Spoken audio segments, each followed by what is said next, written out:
Hello दोस्तों, आपका स्वागत है हमारे चैनल में। आज हम इकोनॉमिक्स का इम्पोर्टेंट क्वेश्चन बताने वाले हैं क्लास 12 के लिए, वो भी 2 नंबर वाले क्वेश्चन जो कि इम्पोर्टेंट है। तो वीडियो को अंत तक जरूर देखना और अच्छा लगे तो ज़रूर से लाइक से सब्सक्राइब कर दीजिएगा।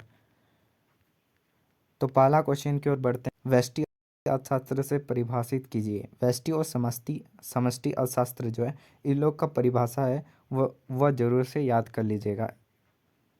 तो व्यष्टि अर्थशास्त्र के अंतर्गत किसी विशिष्ट व्यक्ति के फॉर्म, विशिष्ट उद्योग अथवा विशिष्ट मूल्य का अध्ययन किया जाता है। यानी कि किसी विशिष्ट व्यक्ति के लिए, किसी फॉर्म के लिए, उद्योग के लिए मूल्य का, यानी कि एक व्यक्ति का अध्ययन किया जाता है, उसे ही व्यष्टि अर्थशास्त्र कहते हैं।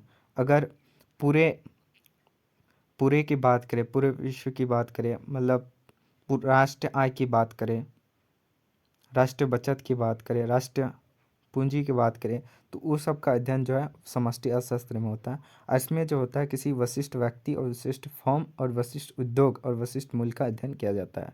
होप समझे होंगे।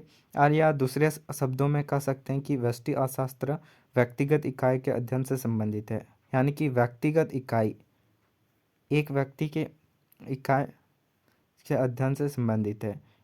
ये आपका दूसरा परिभाषा हो गया। इतना लिख दीजिएगा तो आपका काम बन जाएगा। ऊपर वाला भी लिख सकते हैं कि दो बुको परिभाषा है, दूसरे शब्दों में व्यक्तिगत इकाई के अध्ययन से संबंधित है, इसे ही व्यक्तिगत इकाई का अध्ययन किया जाता है। इसका आंसर हो जाएगा। अगला नंबर है, मध्यवर्ती वस्तु क्या है? What is an intermediate good? तो इसका आंसर जो हो जाएगा, अंतिम वस्तुओं तथा सेवाओं के उत्पादन में उत्पादक द्वारा प्रयोग किए जाने वाले कच्चा माल, बिजली, ईंधन आदि को मध्यवर्ती वस्तुएं कहते हैं। यानी कि अंतिम वस्तु के रूप में और सेवाओं के उत्पादन में द्वारा उपयोग किए जाने वाले कच्चा माल को ही से कच्चा माल, बिजली और ईंधन जो है वो सब आपका मध्यवर्ती वस्तुएं हो जाएगा। उदाहरण के लिए देखिए, उदाहरण के लिए आप लिख सकते हैं, बेकरी में डबल रोटी के उत्पादन में प्रयोग किए जाने वाले गेहूं का आटा। बेकरी जो है वह डब्बा रोटी के उत्पादन के लिए जो है वह गेहूं का प्रयोग करता है। तो इसका उदाहरण हो जाएगा। अगला है, औसत उत्पाद क्या है? तो औसत उत्पाद होता है कि औसत उत्पादन की एक इकाई से उत्पादित इकाइयों की संख्या है। औसत उत्पाद क्या है? उत्पादन की एक इकाई से उत्पादित इकाइयों की संख्या है। दूसरे शब्दों में हम कह सकते हैं एक उत्पादकता माप जो दर्शाता है उत्पादक कारक और कुल उत्पादित उत्पाद और उत्पाद के उत्पादन के लिए आवश्यक एकजुट इनपुट की संख्या की तुलना की जाती है। यानी कि उत्पादन के उत्पादक कारक यानी कुल उत्पादित उत्पाद बट्टे में हो जाएगा, मतलब कुल उत्पादित उत्पाद और उत्पाद के उत्पादन के आवश्यक इनपुट की तुलना की जाती है, उसी को हम लोग औसत उत्पाद कहते हैं। एक तो यहाँ से यहाँ तक लिख सकते हैं, या दूसरा शब्दों में यहाँ से आप यहाँ तक लिख सकते हैं। अगला है, बाजार से आप क्या समझते हैं? तो बाजार से क्या होता है?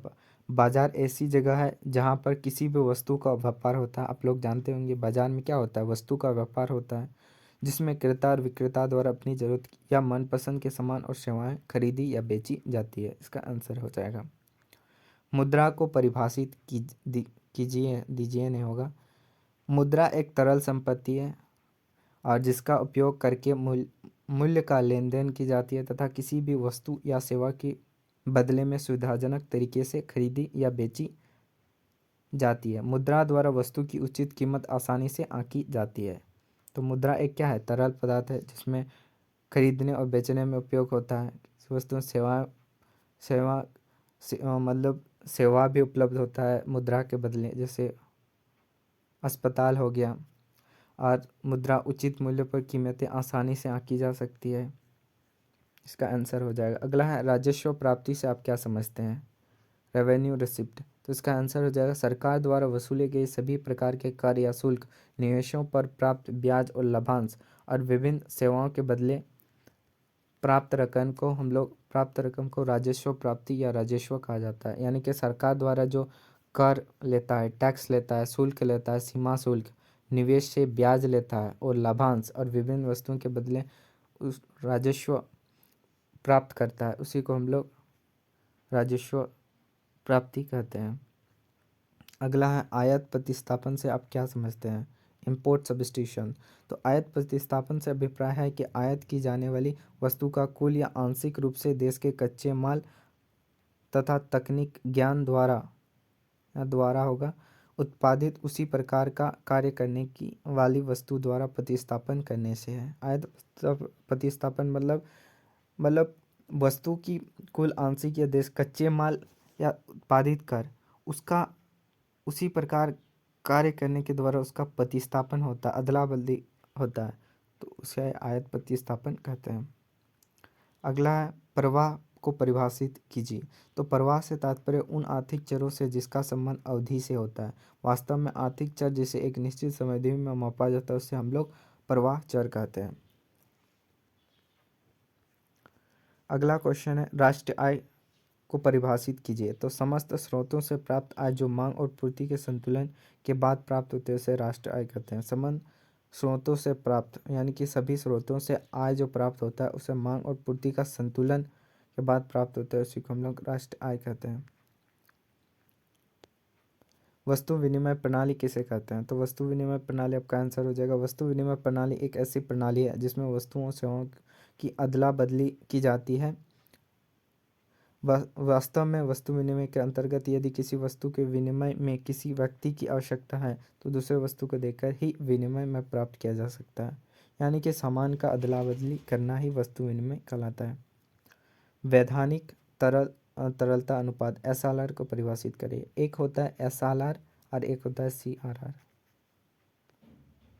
दो चीज होता है SLR और CRR, ये दोनों इम्पोर्टेंट है। तो SLR क्या होता है?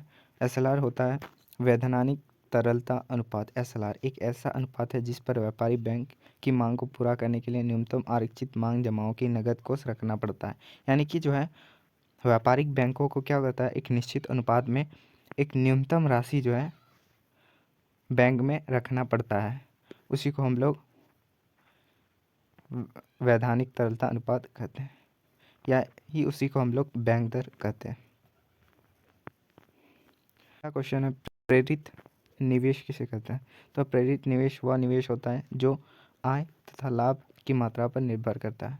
यह निवेश आय तथा लाभ में होने वाले परिवर्तनों से प्रेरणा प्राप्त करता है। आय तथा लाभ बढ़ने की संभावना से यह बढ़ता है और इसमें होने वाली कमी से यह कम होता है। प्रेरित निवेश लाभ या आय सापेक्ष होता है। तो इसका आंसर हो जाएगा। अगला है प्रत्यक्ष कर यानी कि डायरेक्ट टैक्स, वह कर जिसका भुगतान प्रत्यक्ष रूप से उसी व्यक्ति या संस्था को करना पड़ता है पर वह कर लगाया जाता है। प्रत्यक्ष कर का भाग दूसरे लोगों को हस्तांतरित नहीं किया जा सकता। प्रत्यक्ष कर का उदाहरण है जैसे आयकर, संपत्ति कर, उपहार कर। इसमें जो है व्यक्ति खुद अपने